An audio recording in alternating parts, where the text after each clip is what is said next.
in caring and giving, in loving and uniting, never tiring and not hesitating, in resolutely looking forward and never turning back. We have defeated our enemies and shown the whole world what our values can be.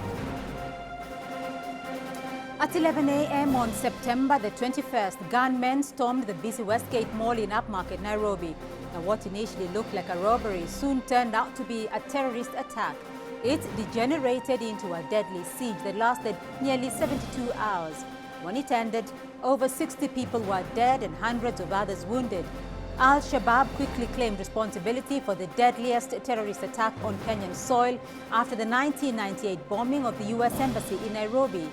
Kenya was left, as Kenya's president described it, bloodied but unbowed. While the attack on Nairobi revealed a change in tactics and, if emerging reports are anything to go by, exposed the multinational face of the terrorist group. So exactly who and what is driving the evolution of al-Shabaab? To discuss this, we're joined here in Nairobi by Dr. Mustafa Yusuf Ali, an analyst and conflict resolution expert, joining us here in the studio. Also in studio with me is Mohammed Ali Noor, Somalia's ambassador to Kenya. Welcome to the program today.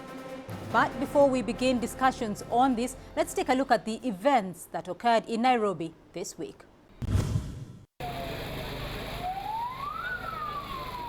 More questions than answers. That, at least for now, would be the most logical conclusion after the guns fell silent on Westgate.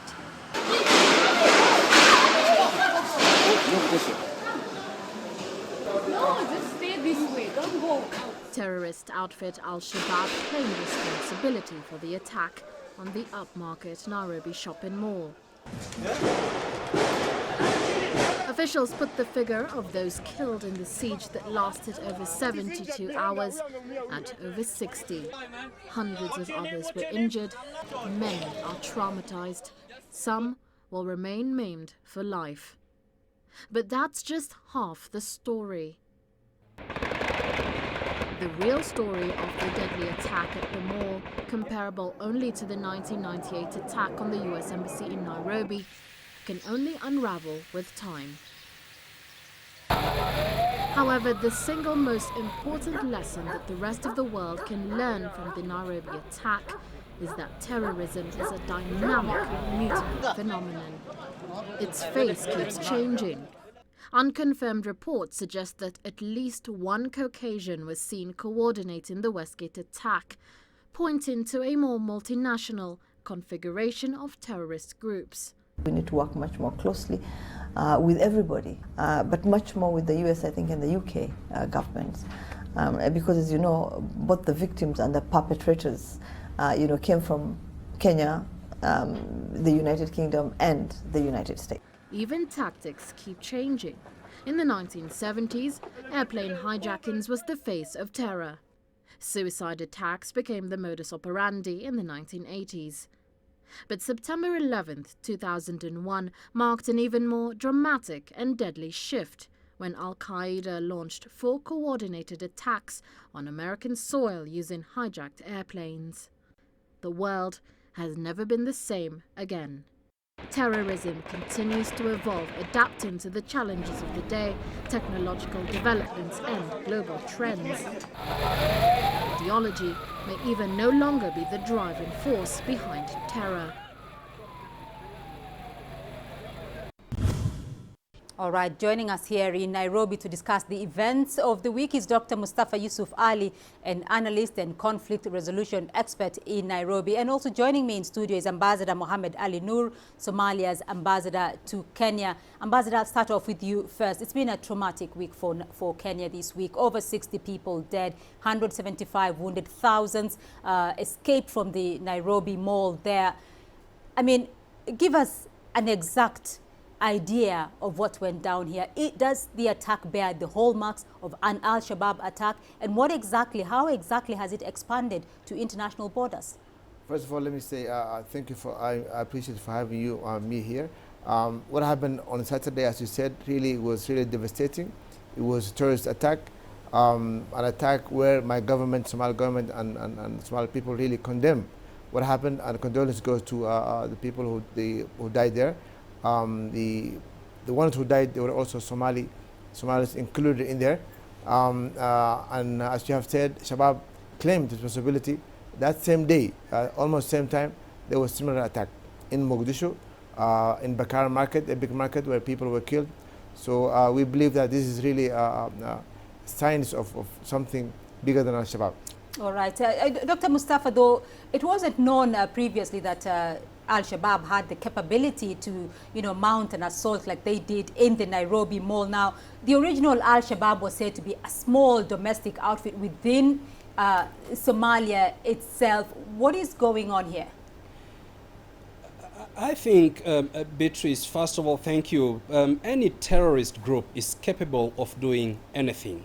And the fact that al-Shabaab very publicly announced that it had joined forces with al-Qaeda was sufficient reason for us, for security agencies, for everybody to take extra precaution. These attacks, the devastating attacks here in Nairobi, is something that al-Shabaab, as they have claimed, did, of course, with the assistance of other terror networks around the world.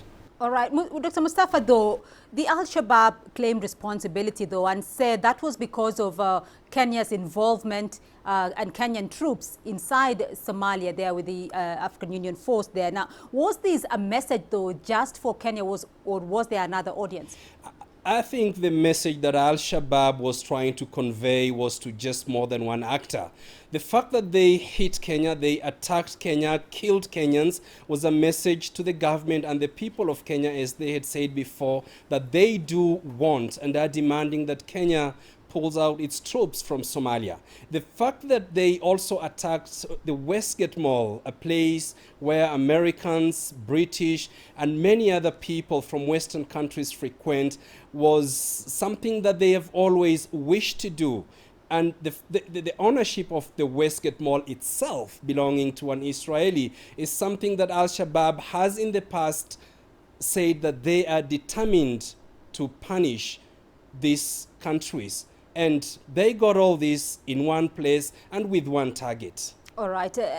Ambassador, though, this was as a result of Kenya's involvement, according to the al-Shabaab, in Somalia. But they killed indiscriminately at the mall. They killed women. They killed children. They killed Muslims. They killed Sikhs. They killed Christians. What is the driving force? I think the Shabaab claiming first that this is the boys or the terrorist groups who did this, and saying that they did this because KDF or Kenyan forces went to Somalia, is something that really is very wrong. Kenyan forces went into Somalia, as I said earlier, to help Somali people to have peace and stability in there. They're saying that if your neighbor house is on fire, you have to put it down. Otherwise, the fire will come to your house. And we are really appreciative for what Kenya have done for us, sending the troops. Some of their boys and girls in the KDF force died for us, and we appreciate that. But this, what happened on Saturday at Westgate, should not really, should enforce us, should make us strong, for us to unite and the whole regions to defend Shabaab, because this is not Somali problem, this is an international problem, and we have to fight together to defeat. Another thing I want to mention is that the reason that Shabaab now came here and did this, the last few months, and the last, I say, 6 months or so, Shabaab have been losing inside Somalia.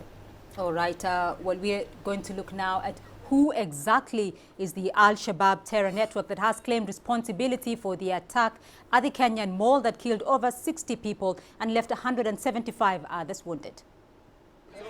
It's an attack that's put al-Shabaab onto a new plane as a terror network, well coordinated and sustained for days. Al-Shabaab may have lost territory at home, but shown it can strike at will beyond Somali borders. The attack follows a recent power struggle within al-Shabaab in which 4 top commanders were killed. Those now in charge are hardliners committed to global jihad. Well, it looks like that the infighting between al-Shabaab did not affect the group or reduce their power. And now the rebel factions within al-Shabaab have been defeated. The militant group has now central control and strong links with al-Qaeda. Al-Shabaab announced its alliance with al-Qaeda early last year, a relationship many saw as propping up al-Qaeda following the death of Osama bin Laden. Now, though, al-Qaeda is extending its influence. An al-Shabaab commander told the media that the group takes orders from the large al-Qaeda network. To that extent, the group is out to prove that it is a global network that can strike at will and that doesn't tolerate divisions from within. Some experts say al-Shabaab is also economically stable. That's despite losing control of its main economic hub, the southern port of Kismayo, a year ago. Even while there was division within the al-Shabaab, they have still been able to attack effectively at the courthouse complex and the UNDP compound. This is a force that is still strong, even economically. They levy money on all vehicles in areas where they control, and there's a reasonable income from the Barao airport also. When this siege was finally broken, Kenya's President Uhuru Kenyatta said his forces had defeated and shamed the terrorists. For al-Shabaab and its sympathizers though, Westgate is a victory. For the rest of Africa, it's a warning. Mohamed Irmoge, CCTV, Mogadishu. All right, the al-Shabaab terror network there. Now, Dr. Mustafa, there are reports, though, that in the Nairobi mall attack, there were foreign fighters involved in that. I mean, are we seeing a change there in the face of Islamic extremism? Yes, Beatrice, we are seeing that these terrorist groups are becoming more transnational, more multinational. And I want to agree with Ambassador Noor that al-Shabaab has basically been dispersed in Somalia. It's been defeated to a large extent. And the fact that al-Shabaab as a terrorist network has been dispersed and defeated to a large extent in Somalia makes it even more dangerous, because its dispersal then takes the foot soldiers to other places. It's very difficult for al-Shabaab to operate in Somalia, where they've been holding territory. And you would find some of these people coming to places like Kenya and then planning and executing such kind of devastating attacks. And secondly, that the command and control of al-Shabaab has actually been broken down by the killing of several commanders within its ranks. Now, this again becomes or renders the group more dangerous, in the sense that some of the cells are now not taking commands or instructions from their commanders. So they would do anything they want to do and just move on and look at targets and strike them. When we talk about the radicalization, though, I mean, if indeed there were British and American recruits involved in the Nairobi attack, where does this radicalization happen? Because these are American citizens, these are British citizens. Al-Shabaab has, in Somalia, has been recruiting young people, radicalizing them, indoctrinating them. Now, Al-Shabaab also has been able to reach other young people who originated from Somalia, has been radicalizing them through the internet, through the new media, and it's a fact that quite a number, from what we've seen of those who attacked the Westgate mall, come from America, Finland, Syria, and it is true that these people have connection with Al-Shabaab, particularly their ideology. Ambassador, how is the Somali government, though, reacting to this allegation coming out of Kenya that there were, British and American recruits within the ranks of the attackers at the Nairobi mall? You know, I want to say that also we are victims of this kind of attacks inside Somalia. And now Dr. Mustafa was talking about the youth, the Shabab, who were trained inside Somalia. They took advantage of the over 20 years of instability in Somalia. There was no government. A child who was born in 1990, today is what, over 20 years old. Maybe never went to school, doesn't know what the government is, doesn't have a job. They took advantage of this high unemployment, of lack of education. That's how they brainwash these kids. All right. Dr. Mustafa, I just want to come back to the foreign fighters there within the attackers at the Nairobi mall. Now, if there were indeed foreign fighters here, the US missed that, the UK missed that, Kenya missed that. What happened? It's really a breakdown in intelligence, Beatrice. The fact that all these foreign fighters could be here in the country planning these attacks and executing these attacks is a failure, complete failure of the intelligence. All right, but Kenya has become extremely vulnerable, remains to be vulnerable. Our forces, Kenya Defense Forces, I beg your pardon, will continue to stay in Somalia, according to President Uhuru Kenyatta there. Now, this is not the first attack on Kenyan soil. How is Kenya so vulnerable? What makes Kenya so vulnerable? Beatrice, the big elephant in the room is corruption. It's very possible that most of these fighters got into our country, probably bribed their ways into this country, and we are not asking these questions. And unless we ask these questions, corruption at the border points, within the security agencies, we are really not going to address the whole issue of security. All right, Dr. Mustafa Yusuf Ali, analyst and conflict resolution expert, Ambassador Mohammed Noor, Somalia's ambassador to Kenya. Do stay with us here for a moment. We'll return in a moment.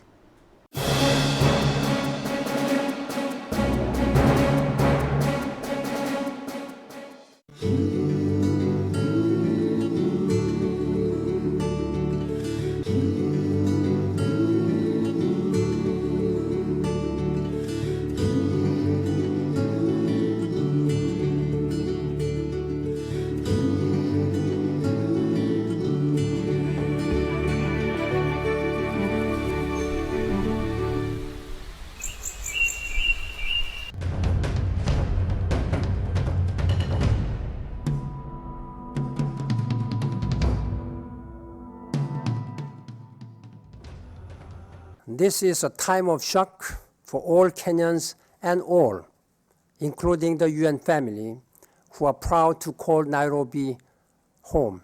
I express my solidarity with them at this moment of grief and loss. China opposes all forms of terrorism. We strongly condemn the terrorist attack in Nairobi, and we would like to send our deepest condolences to the victims and their families. China will firmly support the Kenyan government's efforts in maintaining national security. I want to express personally my condolences to not only President Kenyatta, who lost some family members in the attack, but to the Kenyan people. We stand with them against this terrible outrage that's occurred. We will provide them with whatever law enforcement support that is necessary, and we are confident that Kenya, which has been a pillar of stability in Eastern Africa, will rebuild.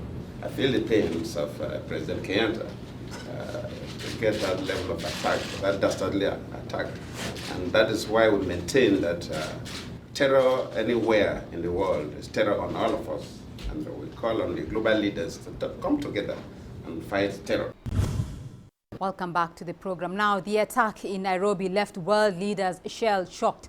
But just how is the rest of the world likely to respond to the attack in Nairobi, and which way Kenya? Well, still with us on the program, Dr. Mustafa Yusuf Ali and Ambassador Mohammed Ali Noor, Somalia's ambassador to Kenya. First, Dr. Mustafa, now, what's been the immediate reaction, though, of the United States, of the United Kingdom, of the world community, particularly as a result of this allegation that there might have been foreign fighters involved in the attack in Nairobi? I think if their own intelligence have been advising them well, is that they should not be surprised by this element that there have been foreign fighters within the ranks of al-Shabaab, and therefore in Nairobi attacking the Westgate Mall. And this means that they have to go back to the drawing boards and look again how they can prevent those people from the Western countries that have been trained and are fighting alongside al-Shabaab to prevent them from traveling to Somalia, to Kenya, and back to their countries. What can be done, though? What is the world doing to ensure that that internalization of al-Shabaab, you know, right from the recruitment of nationals of the foreign countries, that all that is minimized? You know, Beatrice, we have the international community, governments have very much worked very hard to address the whole issue of terrorism through security.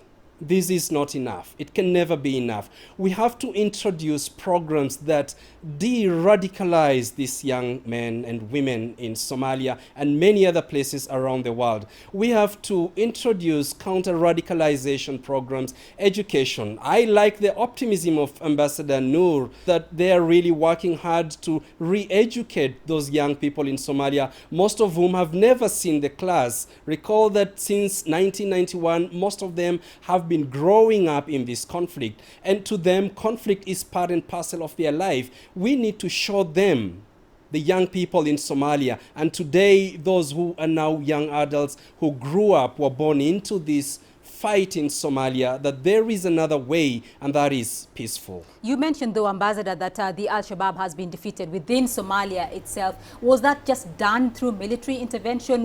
What else? Oh, you know, the way they've been defeated, of course, military is the number one. The Somali forces, as I said earlier, with the AMISOM forces, including KDF and Ethiopian forces, defeat them. Plus, also, the Somali government has been doing reconciliation, talking with elders, talking with civil society people, trying to talk also with the youth. These youth need rehabilitation. They need to go to school. Now we have a program. Our Minister of Education, Ms. Mariam Qasim, introduced last month 1 million children go back to school, and that will really help the new generation go back to school, learning how to study. Some of them, as Dr. Mustafa said, it's true. Some of these young children, young boys, they know the only way to bring food to the table is by the gun. We have to change the gun to a pen, learn how to study and have decent jobs. All right, Dr. Mustafa, I just want to come back to that troop involvement of the Kenyan Defense Forces there in Somalia, which, according to the al-Shabaab, led to the recent attack. Now, the KDF went into Somalia because of the frequent al-Shabaab incursions into Kenya. Now, it seems whether the Kenyan Defense Forces are there or not, there will still be some attacks. So what's the way forward here? Doomed if you're in, doomed if you're not. What's the way forward? I think the Kenya Defense Forces have to continue their work in Somalia. They have to disperse al-Shabaab, and this is the only way to defeat al-Shabaab in Somalia. Of course, coupled with programs in getting back these young people and perhaps those who are grown-ups, the young adults, introducing them to some kind of a political process by through some education, re-education, and getting all this damaging indoctrination that they've had to go through. Back home, we have to fight al-Shabaab through intelligence and surveillance. And I don't think the military will be able to do that here in this country. Within Kenyan borders, the fight has got to be intelligence-led. Ambassador, though, President Kenyatta did say that Kenyan troops would remain in Somalia. Is that the way of dealing with this situation? Of course, at this moment, we don't want to fail for the conditions that Shabab have requested, saying that they want KDF force to leave Somalia. And we appreciate what His Excellency President Uhuru Kenyatta said, and we appreciate that. But there will be a time where KDF forces will leave Somalia. Until then, we appreciate that they are helping us defeat Shabab. As I said earlier, we have succeeded against them. For example, in the southern area, Jubba's area here, Jubba areas, we defeat Shabab. And now, because of that, the help we get from KDF, we have made administration now. That's interim administration, whereas governance is coming back to it. And throughout Somalia, the other states also have the same thing. So we believe that we are on the right track. Dr. Mustafa, there's bound to be a long-term impact of the Nairobi Mall attack for the region. What do you think that will be? I think, first of all, within Somalia itself, the fact that KDF has succeeded in dispersing al-Shabaab, the fact that al-Shabaab has retreated and has just melted into population, doesn't mean that al-Shabaab has been defeated entirely. Ambassador Noor did mention that they've been dispersed. Now, to defeat al-Shabaab, we need to defeat the ideology that feeds into the thinking of al-Shabaab and how they are going to recruit all these people, the young people in Somalia and those outside of Somalia. In other places within the region, we need to tighten our border controls. Intelligence has got to be, collection and gathering has got to be beefed up. Is this really about doctrine, though, Dr. Mustafa? Because as I asked the ambassador earlier on, the attackers in the Nairobi Mall killed indiscriminately. They killed children, they killed women, they killed Muslims, they killed Christians. Is this about doctrine? It isn't. It's not about Islam either. It's just that al-Shabaab has misused Islam.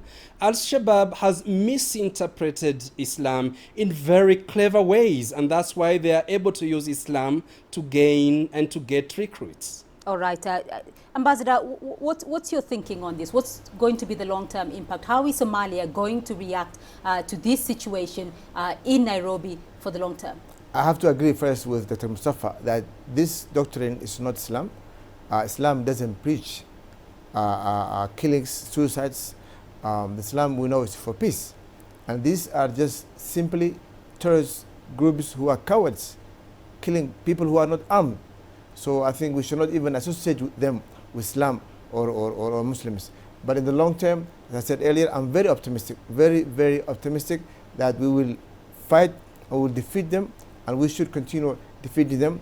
They are just small minority. All right. Is there a concern, though, among the Somali community living in Kenya or among the Somali community in the region that there could be a backlash as a result of this? I don't think so. As I said earlier, from Saturday, myself, I've participated, given my blood to show how to support and solidarity with the Kenyan people. Somali business community here in Nairobi, especially in Isli, where there's big Somali community, they have shown the same thing, supported, they donated their blood, they have given food and water and drinks to the soldiers who were in fighting at Westgate. This is really have united us, I can say. This was a united way that united us Somalis here who live here and the Kenyan people and government, and this is how we should continue doing this, and we will defeat them. All right, Dr. Mustafa, you're winding up comments though there.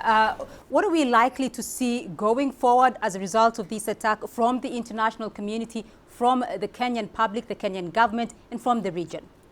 I think there will be more in the short term. There will be more security. Intelligence operators will have to work much harder. It's clear that the terrorists have succeeded in infiltrating or getting into the country and doing this devastating or carrying out these devastating attacks on Kenya. In the long term, however, we have to go back and ask really hard questions to our governments in the region, in Somalia, about the whole issue of al-Shabaab. How serious is al-Shabaab threat? We need to ask these questions. All right. Ambassador, what is your comment? What is your word to the Kenyan public, to the international community?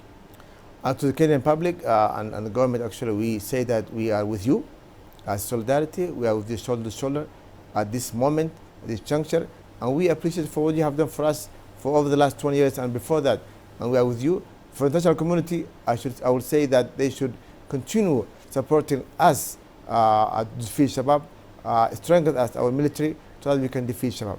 All right. Ambassador Mohammed Ali Nur, Somalia's ambassador to Kenya, joining us here. Thank you very much for joining us here on Talk Africa. And Dr. Mustafa Yusuf Ali, an analyst and conflict resolution expert, also joining us here in Nairobi. Thank you for being part of the program. I'm Beatrice Marshall in Nairobi.